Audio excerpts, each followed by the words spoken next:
I want you to imagine something different today. You're on a vessel, charting a course towards the southern edge of Palu, chasing rumors of ancient ruins sunken by time and shrouded deep within the sea space. Everything seems normal, the stars are out, and the sea space is still, until the stars begin to move. One by one, they fall, then twist, then slither. The expanse before you curls in on itself, starlight shifting into the long silhouette of something vast, something impossible. A serpent so large, it blots out constellations. Its 3 eyes glint in the dark, locking onto your ship with a gaze that stops your breath. From the void, long, curved fangs emerge, made not just to kill, but to hold, to trap. The beauty of the stars still dances across its body, as if the creature is part of the sky. But it isn't. Its mirrored scales only reflect the cosmos to camouflage, to ambush and to hunt. That is no myth. That's not legend.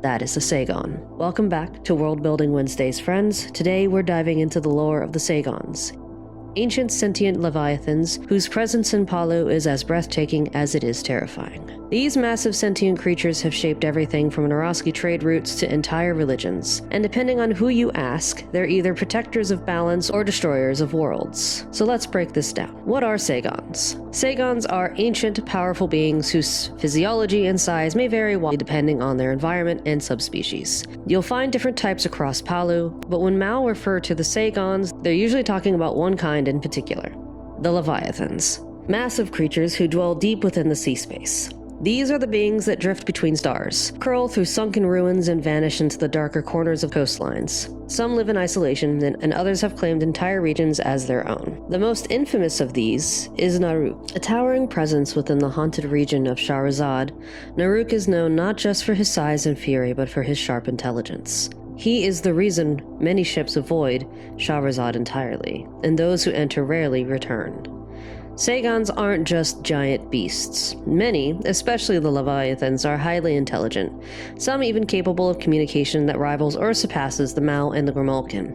It's believed that they once had their own civilizations, entire cities spanning across the length of what is now known as Setsuri. But like many things in Palu, those stories have mostly faded into myth, whether lost to war, environmental collapse, or something darker.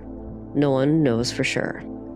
What remains are scattered clues, remnants, ruins, and Sagons like Naruk who still remember a time before the Mao ever set sail. Because of their incredible power and presence, Sagons occupy deep spiritual significance across many cultures. Some are worshipped as living gods, symbols of the ocean's memory and protectors of old balance, or incarnations of nature itself. Others are feared as corruptors, blamed for the loss of old worlds, or for storms, plagues, and madness. It all depends on the story being told and who survived to tell it. And here's where it gets more complicated. Some Sagons embrace that worship and grow stronger from it, and others refuse to be venerated at all, choosing instead to maintain neutral or even benevolent relationships with the people around them. Some of the most notable cultural bonds with the Sagons comes from the Naraski, the seafaring clans who explore the outer reaches of Palu and delve into ancient kindred ruins. The Naraski often encounter Sagons during their travels, and over time, a symbiotic relationship has developed between some of them. This relationship centers around the practice of tithing.